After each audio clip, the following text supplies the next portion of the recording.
Welcome, welcome people to Holy Moly, your weekly dose of celebrity duck butter.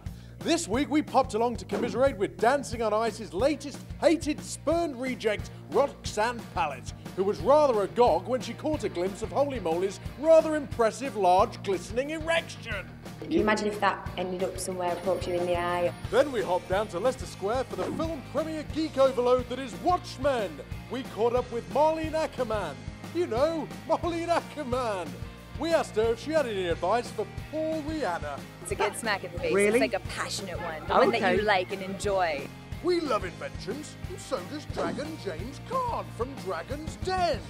Which is why he said this when we suggested a Glade plug-in full of poppers that kicked into a bit of Donna Summer on the hour, every hour. If I bought it, how much for me? Anyway, enough of all that.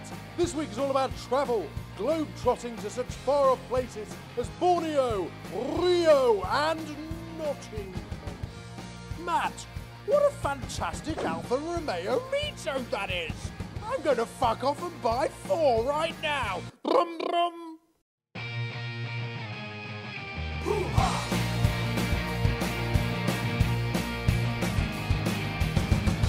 Hello and welcome to the Holy Moly Friday show. This week we're on a road trip.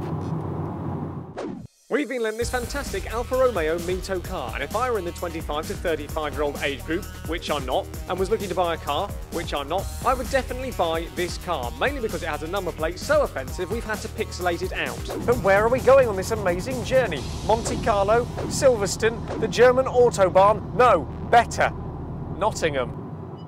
Yes, Nottingham, birthplace of historical legends like Robin Hood, Maid Marian and Sue Pollard. Now obviously everyone in the office wanted the opportunity to spend 3 hours on this road trip with me in the car, so we had to do things fairly and draw straws to decide who was going to be the driver. Right, we're down to the final 2, just you guys now. Whoever gets the shorter one is coming on the road trip with me. Yeah, go on, give him a pick. Yes! Yes! Woo! Yes! Yes! Which one do you get? The long one. That means you're not coming. I know.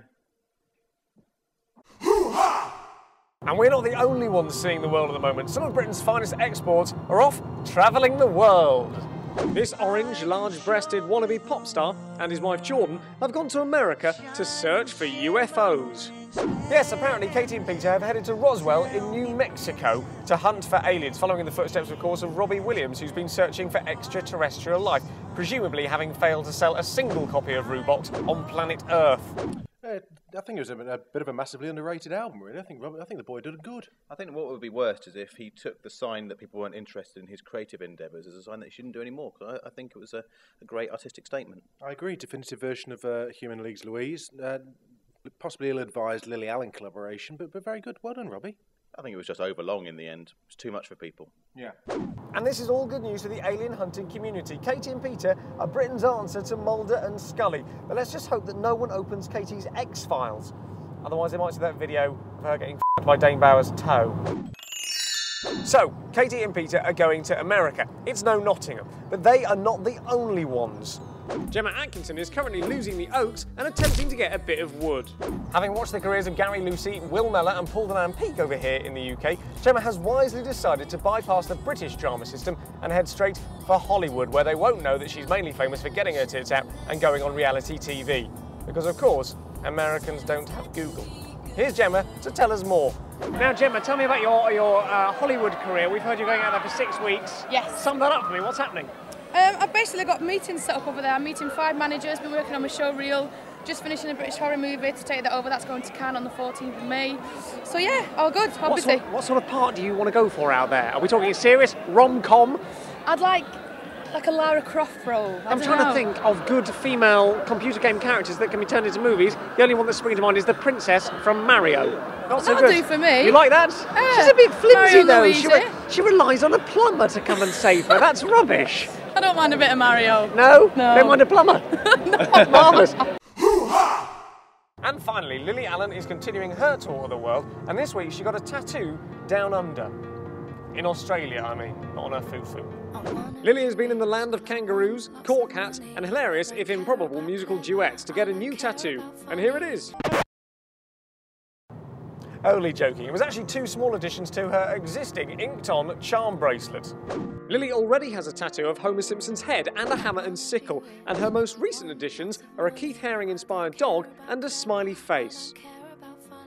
Oh, how nice of Lily Allen to get tattoos of things that she loves. Dogs, Homer Simpson, communism.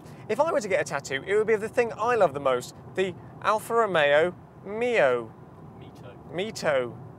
I haven't been contractually obliged to say that in any way. Yes, this car is so sexy that a tattoo of it would attract the most beautiful women imaginable.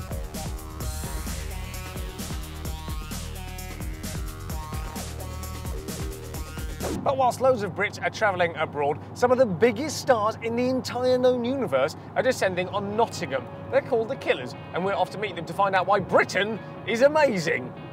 They've jetted from Las Vegas, home to landmarks like the Venetian, the Mirage, and Terrible's Louvre, to the Nottingham Arena to tell us their thoughts on the UK before their gig.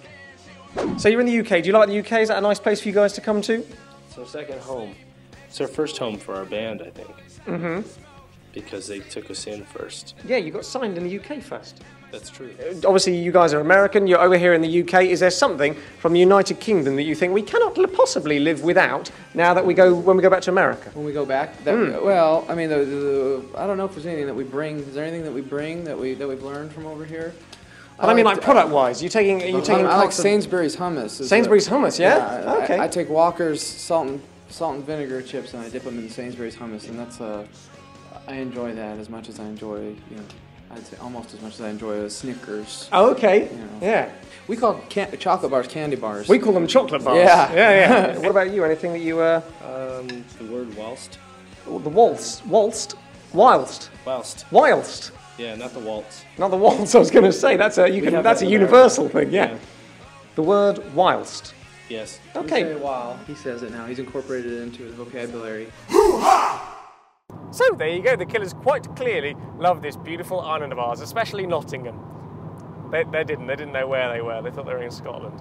Never mind, we've had a nice time, and if you want to see the rest of that Killers interview, it's going to be on holymoly.com next week. All that remains to say is goodbye, and thank you very much to Alfa Romeo. If I had some money, I would buy one of these cars, and I suggest you do the same thing. Again, that is not written in my contract in any way. Bye-bye.